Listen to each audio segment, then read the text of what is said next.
I committed infidelity against my husband, and now I'm overwhelmed with remorse, rendering me unable to function.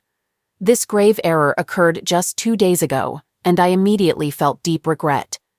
It stands as the gravest mistake of my life, and I'm still struggling to come to terms with my actions. Allow me to provide some context about our situation. I am 37 years old, and my husband is 38. We've been married for 15 years and have 2 children, a 14-year-old daughter and a 12-year-old son. Although my husband serves as the primary breadwinner, I work full-time and contribute my fair share to our financial responsibilities and investments. While my husband doesn't insist on my financial contribution, I do so willingly because we view ourselves as equal partners in life. Hence, the weight of my transgression bears heavily on me, gnawing at my conscience, and I fear I won't endure another day without succumbing to despair. Without delving into too many specifics, I'll disclose that I am employed at a facility dedicated to assisting recovering addicts in their reintegration into society.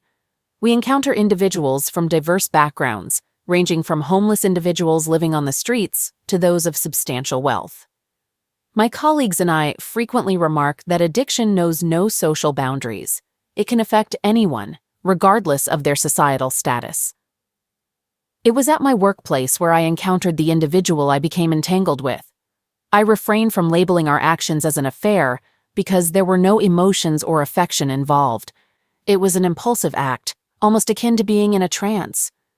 This person was a former patient who had completed treatment at our facility over 3 months ago. He is 28 years old, hailing from affluent parents who support his lifestyle.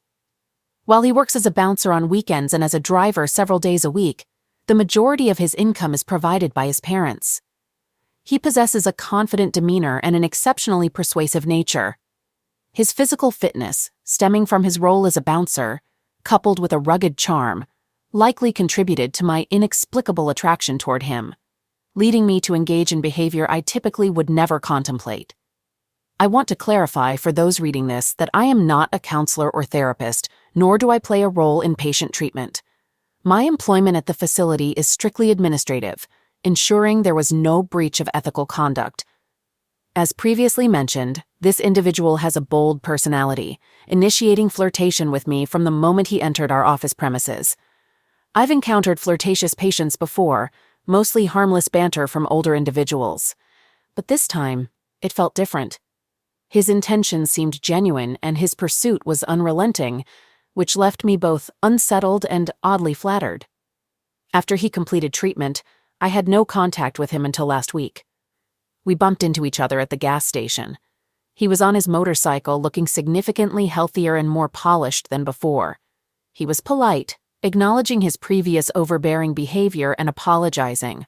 Witnessing this transformed side of him touched me, making me feel at ease during our conversation. We talked for a while, and he eventually asked for my phone number, claiming it was to stay in touch. I hesitantly shared it, though I knew I probably shouldn't have. He assured me that he enjoyed our conversations, but deep down, I suspected he desired something more.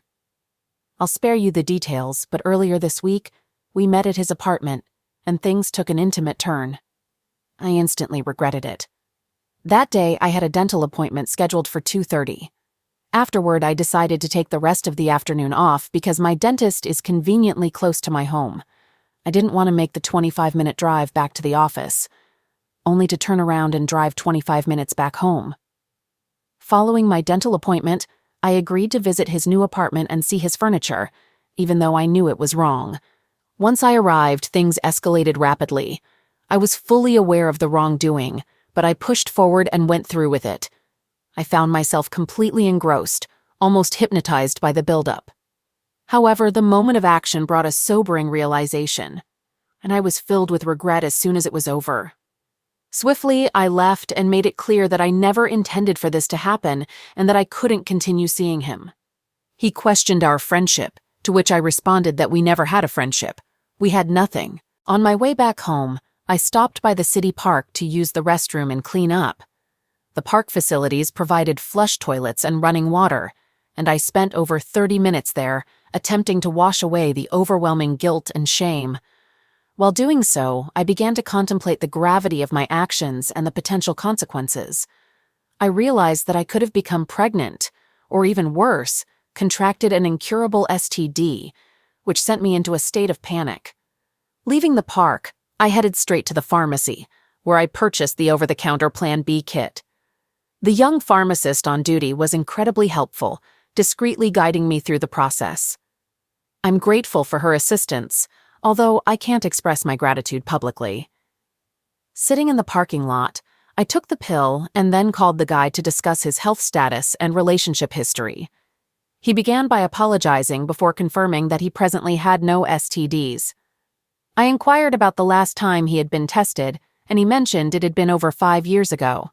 I pressed further, asking if he had other sexual partners since then, aside from me. He admitted to having had multiple partners, though he couldn't provide an exact count, but estimated it to be more than 5. His revelation shocked me, and I couldn't help but burst into tears. He went on to explain that he believed he had used protection with his previous partners, but wasn't entirely certain due to his past pills use. When I asked why he hadn't used protection with me, he simply stated that it was because I hadn't requested it. Hearing this, I abruptly ended the call and blocked his number, then sat in my car, overcome with tears. Upon arriving home, I swiftly changed my clothes, tossing them into the washer, and proceeded to prepare dinner for my family. They were expected back around 7, as my daughter had a game, and my husband and son planned to attend. As we sat down to dinner, I struggled to maintain my composure. Each time our eyes met, an overwhelming sense of guilt washed over me, threatening to bring tears. Last night followed a similar pattern, though my emotions were even more heightened. My son noticed my distress and inquired if I was crying. I replied with a denial, attributing my watery eyes to the pollen in the air. I barely managed to navigate the past 2 nights, and I fear I won't make it through another without breaking down. Initially, I contemplated burying this whole ordeal and resuming life as if nothing happened. However, I've come to understand that I cannot maintain my sanity by taking that route. On the other hand, if I were to confess to my husband, our seemingly perfect relationship would forever change, and my children would likely lose all respect for me. I'm seeking advice from those who may have faced a similar situation, as I'm uncertain about the best course of action and the potential consequences. Update 1. On Friday evening, with our kids at the movies with their friends, I mustered the courage to confess to my husband. The emotions overwhelmed me, and tears flowed uncontrollably. Surprisingly, my husband's response differed from what I had anticipated. While I knew my actions had left him heartbroken and devastated, he remained stoic, displaying very little emotion. Immediately after my confession, he rose from his seat and walked to the window, gazing outside for a prolonged moment. I kept apologizing and urging him to express his feelings, but he remained silent. When he eventually turned to face me, his first question was whether protection had been used. It was with great sorrow that I had to admit we had not taken precautions. He responded with a disapproving shake of his head. I tried to reassure him, explaining that I had undergone testing but had not received the results yet. In a composed manner, he informed me that I would need to relocate to the spare room and maintain a safe distance for everyone's well-being. I consented and continued to express my remorse, yet he did not engage with my words. Instead, he suggested that we inform our children that I had tested positive for the virus and needed to quarantine for a few days. After sharing this, he turned and headed down the hallway toward our master bedroom. I trailed behind, urging him to open up and share his feelings with me. With a calm but stern demeanor, he declined, expressing his desire to be alone with his thoughts. I pressed for a reason, and he simply gazed at me, shook his head, and shut the door. Returning to the living room, I spent the following 2 hours weeping on the sofa, pondering how to set things right. I tidied up myself just before our kids returned home around 10 p.m. Upon their arrival, my husband emerged from the bedroom to welcome them, and the 4 of us engaged in conversation. They excitedly recounted the movie they had seen and where they had gone for a meal. My husband appeared to be in good spirits and asked our kids numerous questions about the movie. Eventually, he informed them, "Your mom has something to tell you." I glanced at him and he nodded.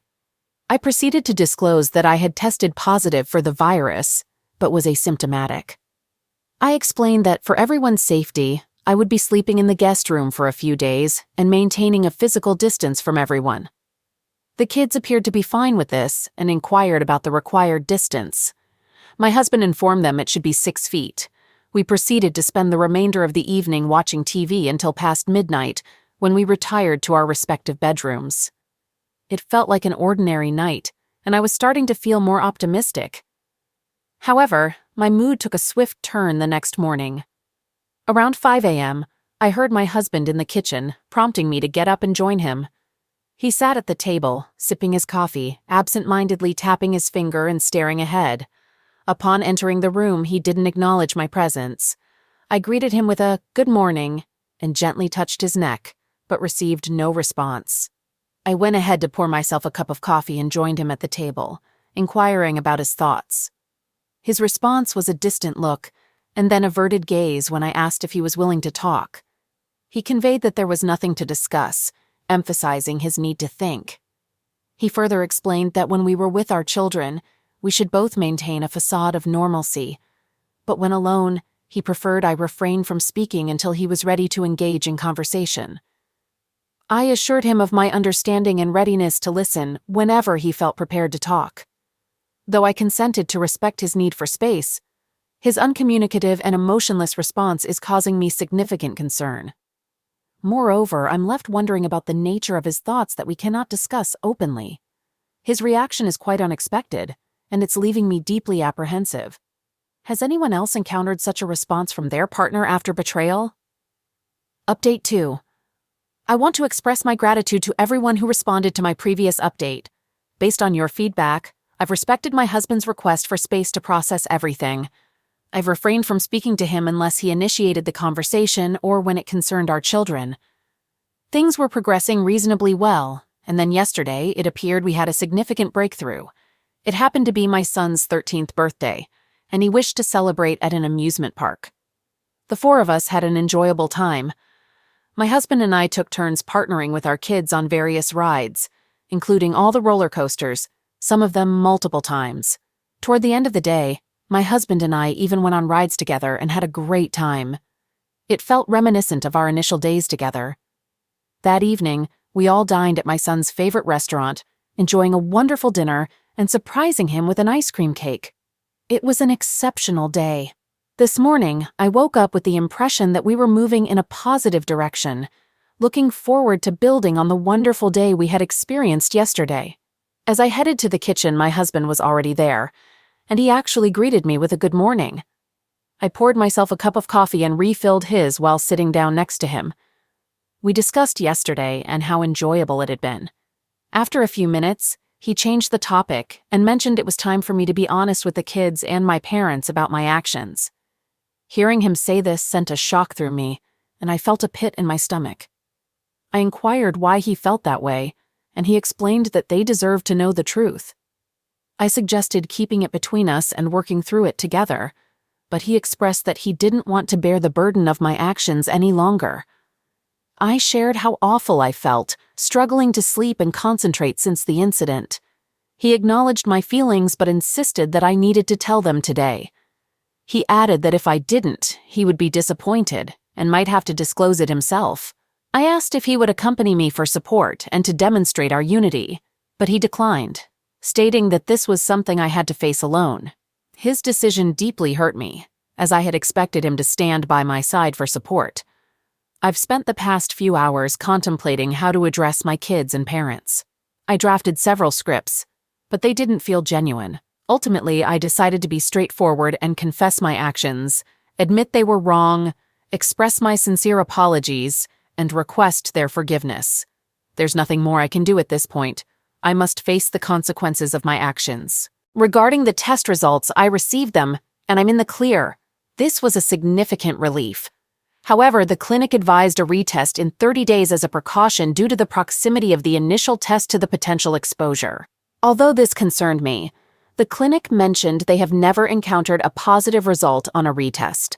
I will provide an update after discussing this with my family. I am grateful to those of you who have been praying for us, and I kindly ask for your continued thoughts and prayers. Update 3. I've returned to inform everyone that I've confessed.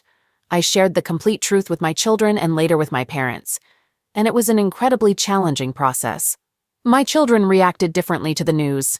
While both were shocked, my daughter responded with anger, whereas my son expressed deep concern.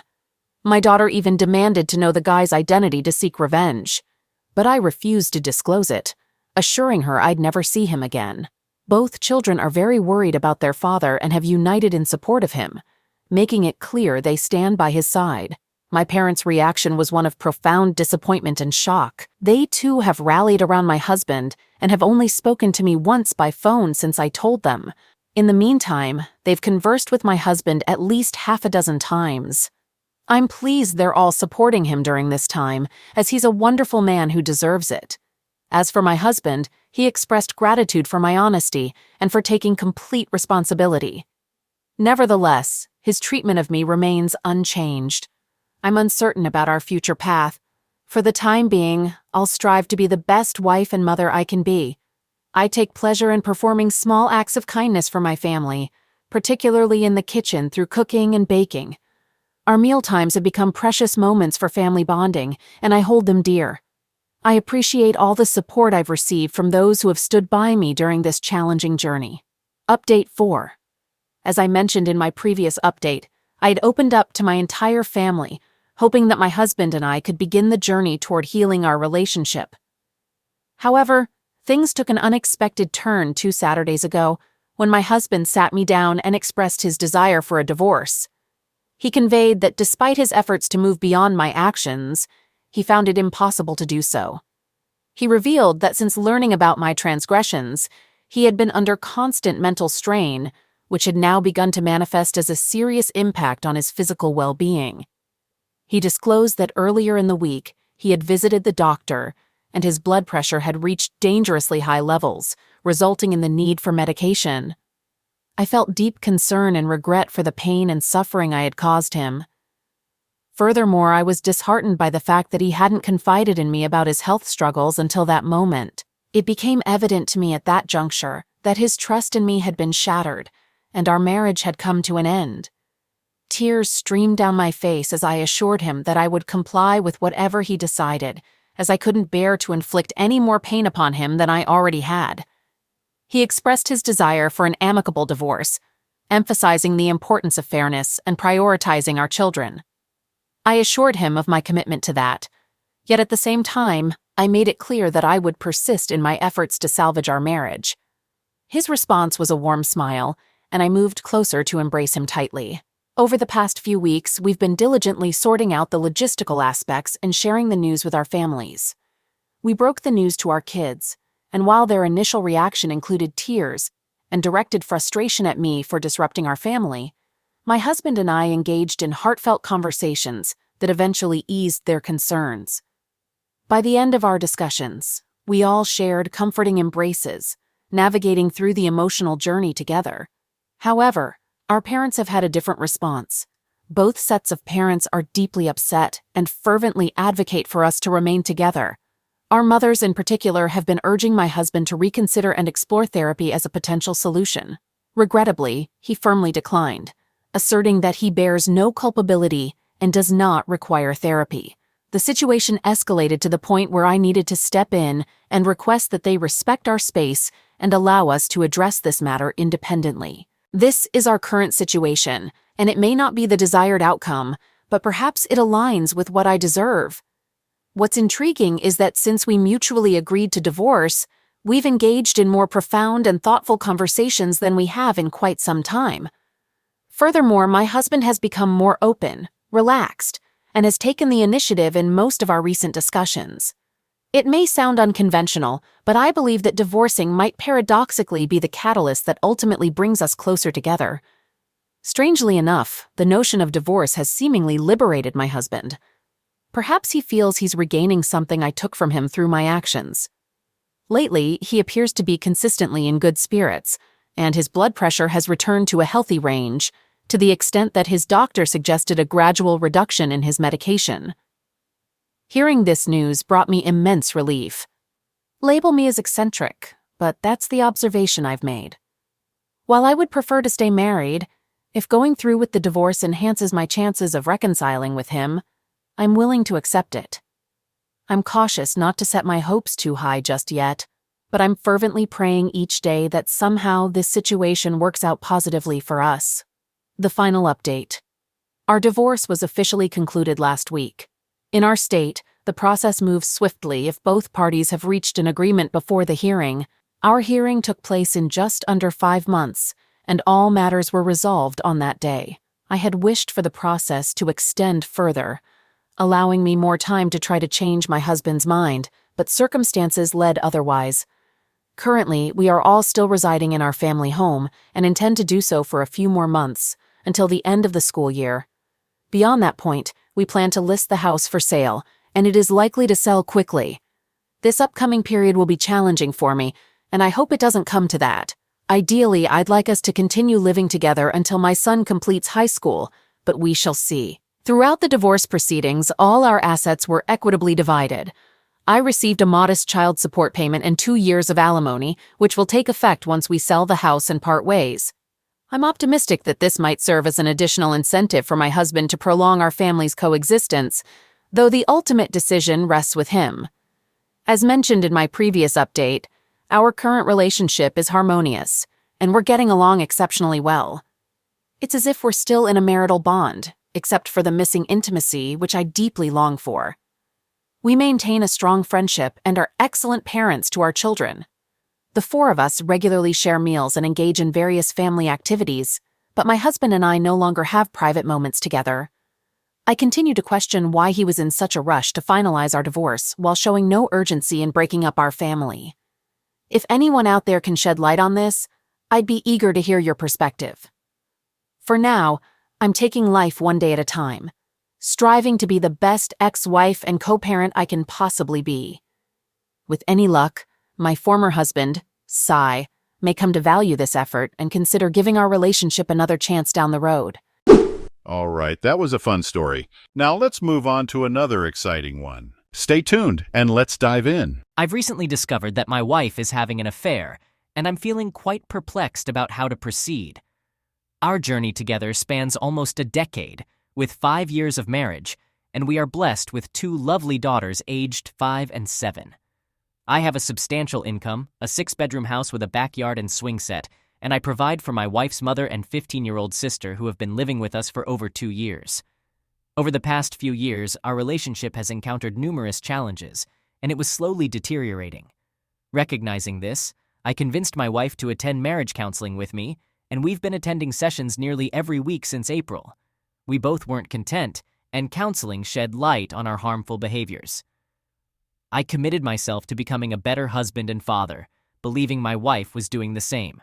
However, in October, during a business trip, a friend tipped me off that my wife was spending a significant amount of time with a specific guy. I had briefly met this individual in the past, with the impression that he was a friend of my wife's friends. Without revealing my suspicions, I promptly returned home that night when my wife picked me up from the airport. She appeared distant and unenthusiastic about my return. Upon arriving home, she went straight to bed. I stayed awake for a while, and once she was asleep, I discreetly examined her phone. It's worth noting that when a spouse starts keeping their phone with them at all times, even during sleep or showers, it often indicates secrecy. I discovered the guy's name and accessed the text messages, which she had deleted. A brief check of the cell phone records revealed she was exchanging over 20 text messages with him daily. I woke her up and confronted her about this, but she denied any wrongdoing, claiming they were just friends, and she deleted the messages to avoid any misunderstanding on my part. My suspicions grew day by day, leading me to closely monitor her cell phone records. It became overwhelming, and I eventually insisted that she cease all communication with him. I even had a civil discussion with the guy at his home, requesting that he respectfully stop talking to my wife, to which he agreed. However, my wife began to harbor resentment towards me, feeling I had interfered with what she considered a perfectly innocent friendship. Although she seemed to stop texting and talking to the guy, I noticed a sudden increase in her data usage due to Facebook messaging. She clung to her phone even more tightly and continuously denied any communication with him. My paranoia grew, but I decided to put it aside and concentrate on becoming a better husband and father. I began listening more attentively, assisting more with the kids, actively participating in their daily activities, and reducing my stress about financial matters and minor issues. I took on household responsibilities like doing my own and the kids' laundry to contribute. Additionally, I made efforts to engage in her interests and passions, particularly her love for horses. I had previously bought her a horse, and I helped her search for a job in the equine industry to encourage her self-worth and social interaction. Today is January 15th, and we're out for a grand dinner to celebrate her brother's birthday. The gathering includes her cousins and friends, and we enjoy a delightful meal. After dinner, most of the group, including my wife, heads to the nearby bar.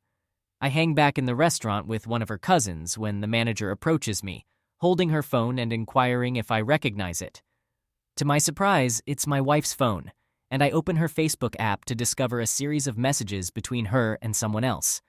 In these messages, she expresses deep affection for this person, conveying how much she loves and misses him. She mentions missing his scent on her jacket and refers to him as her one and only. As I read further, the messages become increasingly distressing, and I can't bear to continue. Her cousin reads them as well and shares my shock. Confronting her, I learn that she had developed feelings for this person but maintains that they never engaged in intimate activity, insisting they only kissed on 2 occasions. While I personally believe they didn't have closeness, I choose not to disclose this to her.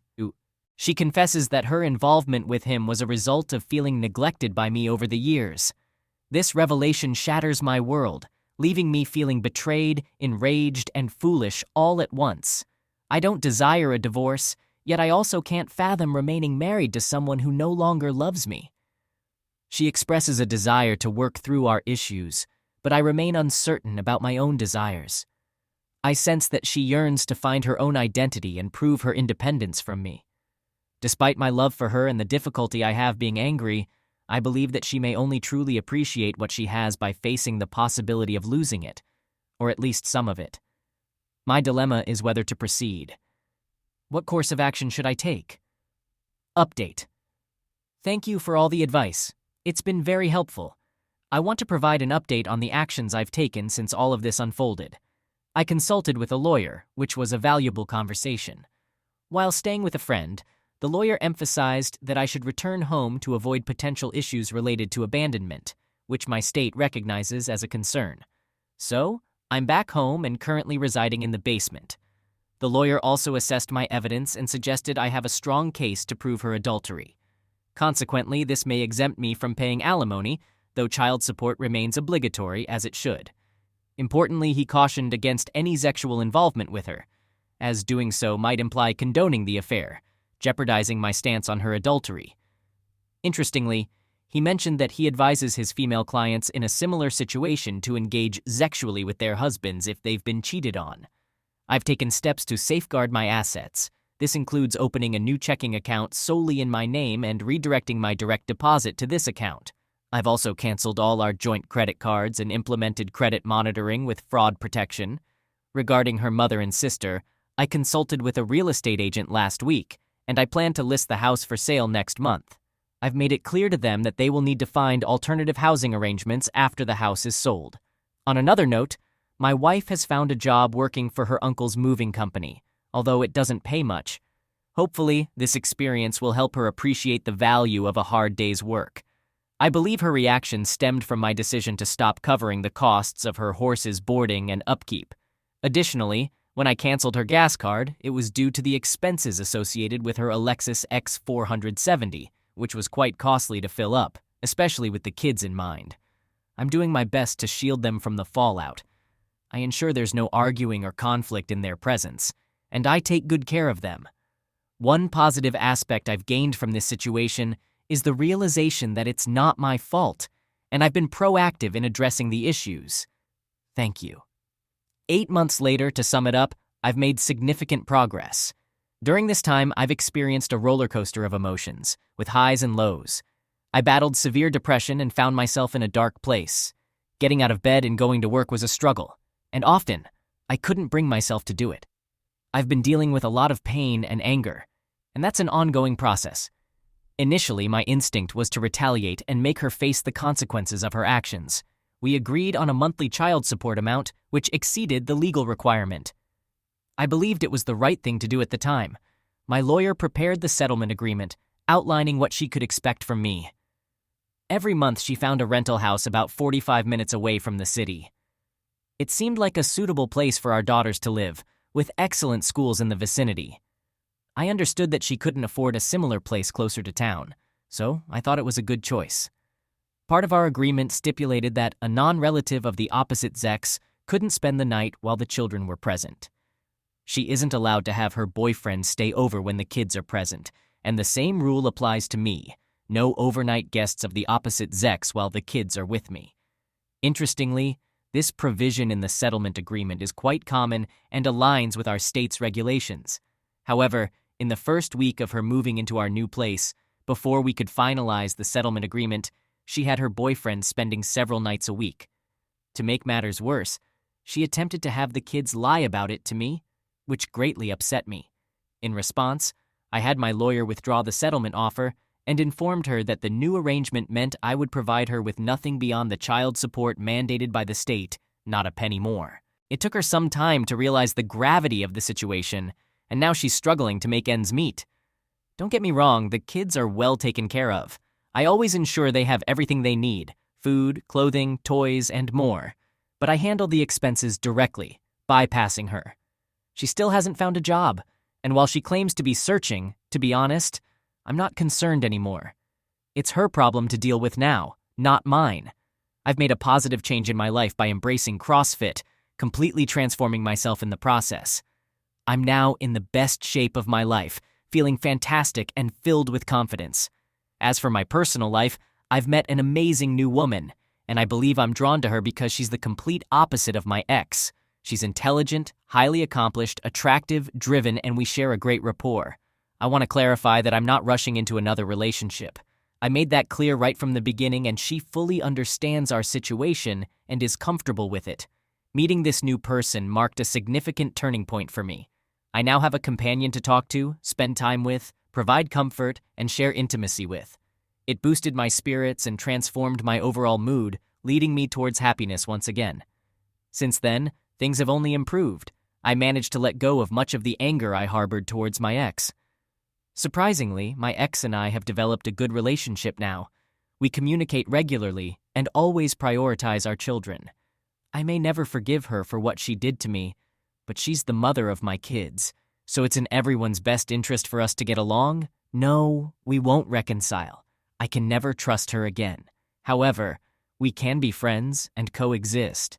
Some things will always be hard to move past, and the individual she cheated with is one of those things. As I've told her, I'll never accept him or even acknowledge his existence.